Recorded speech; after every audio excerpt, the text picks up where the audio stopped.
सोनामुखी, हरड़, मुलेठी जैसी अनेक जड़ी बूटियां और हजारों वर्षों का प्राचीन आयुर्वेदिक ज्ञान इस एक बोतल में समाया हुआ है। कायम टैबलेट, आपकी खुशियों का साथी।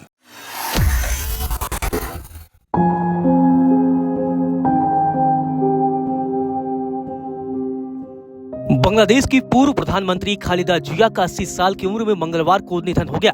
उनके निधन के बाद से उनके सियासी धुर विरोधी शेख हसीना का बयान भी सामने आया है। शेख हसीना के बयान के बाद से भारत की भी एंट्री हुई है और भारत की तरफ से भी बयान जारी किया गया है। भारत के प्रधानमंत्री नरेंद्र मोदी का बयान भी शेख हसीना के बयान के बाद आया है। आपको बता दें कि बांग्लादेश में लगातार सियासी घमासान जारी है। हिंदुओं पर लगातार अत्याचार हो रहा है। इसी बीच बांग्लादेश की पहली महिला प्रधानमंत्री खालिदा जिया का निधन हो गया है। आपको बता दें कि उनका निधन ऐसे वक्त में हुआ है जब 5 दिन पहले ही उनका बेटा तारिक रहमान 17 साल बाद लंदन से वापस बांग्लादेश लौटा था। महज 5 दिनों के बाद ही उनकी मां खालिदा जिया ने आखिरी सांस ली है। गौरतलब है, खालिदा जिया पिछले कई महीनों से बीमार चल रही थी और ढाका में उनका इलाज चल रहा था और अब उनके निधन के बाद से भारत के प्रधानमंत्री नरेंद्र मोदी की तरफ से बयान आया। बांग्लादेश की पूर्व प्रधानमंत्री और बांग्लादेश से भागी हुई शेख हसीना का बयान सामने आया। इसके अलावा अंतरिम सरकार के मुखिया मोहम्मद यूनुस की तरफ से भी बयान सामने आया है। सबसे पहले आपको शेख हसीना के बयान के बारे में बताते हैं, उसके बाद से भारत के प्रधानमंत्री नरेंद्र मोदी ने क्या कुछ कहा वो भी आपको बताएंगे। बांग्लादेश की पूर्व प्रधानमंत्री शेख हसीना ने कहा कि बांग्लादेश की पहली महिला प्रधानमंत्री के तौर पर और देश में लोकतंत्र की स्थापना के संघर्ष में उनकी भूमिका अहम रही है। देश के लिए उनका योगदान महत्वपूर्ण था और उसे याद किया जाएगा।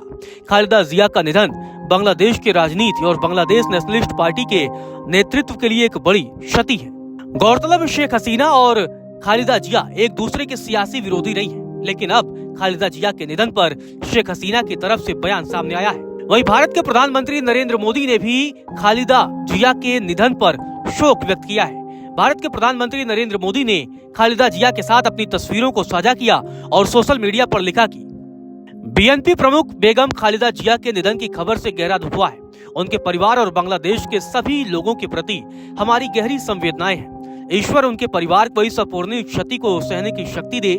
बांग्लादेश की पहली महिला प्रधानमंत्री के रूप में देश के विकास और भारत बांग्लादेश संबंधों को मजबूत करने में उनके अहम योगदान को हमेशा याद किया जाएगा।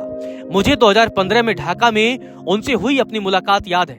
हमें उम्मीद है कि उनका दृष्टिकोण और विरासत हमारे आपसी साझे संबंधों को भी आगे की दिशा में देती रहेगी।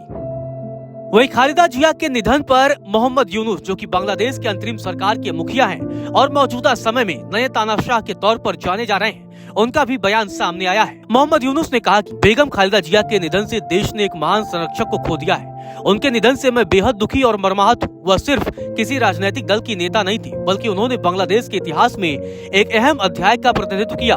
बांग्लादेश में लोकतंत्र की स्थापना, बहुदलीय राजनीतिक संस्कृति और लोगों के अधिकारों के लिए उनके संघर्ष को हमेशा याद रखा जाएगा।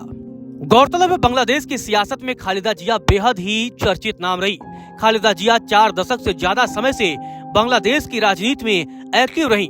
अपने पति के मारे जाने के बाद उन्होंने बीएनपी की कमान अपने हाथों में ली और बांग्लादेश में अपनी सरकार बनाई। 1991 में खालिदा जिया पहली बार बांग्लादेश की प्रधानमंत्री बनी और पहली महिला प्रधानमंत्री बनी। 1991 में बीएनपी को चुनाव में जीत मिली थी। इसके बाद वो 2001 में फिर सत्ता में लौटी थी और 2006 तक खालिदा जिया प्रधानमंत्री रही। हालांकि उनकी पार्टी बीएनपी ने बांग्लादेश में पिछले 3 चुनावों का बहिष्कार किया और जब 2024 में शेख हसीना के खिलाफ आंदोलन की शुरुआत हुई थी तो खालिदा जिया ने इस आंदोलन का भी समर्थन दिया था। इससे जाहिर है कि खालिदा जिया और शेख हसीना एक दूसरे की घोर राजनीतिक विरोधी रही। वहीं शेख हसीना जब प्रधानमंत्री थी तो खालिदा जिया जेल में थी। इसके अलावा खालिदा जिया के बेटे तारिक रहमान को भी कई मामलों में अदालत ने दोषी ठहरा दिया था। लेकिन जब बांग्लादेश में शेख हसीना की सरकार का तख्ता पलट हुआ, उसके बाद से मोहम्मद यूनुस अंतरिम सरकार के मुखिया बने तो खालिदा जिया और उनके बेटे को बरी कर दिया गया। और यही वजह है कि तारिक रहमान 17 सालों बाद बांग्लादेश वापस लौटते हैं और 12 फरवरी 2026 को होने वाले चुनाव में उनकी पार्टी भाग लेगी।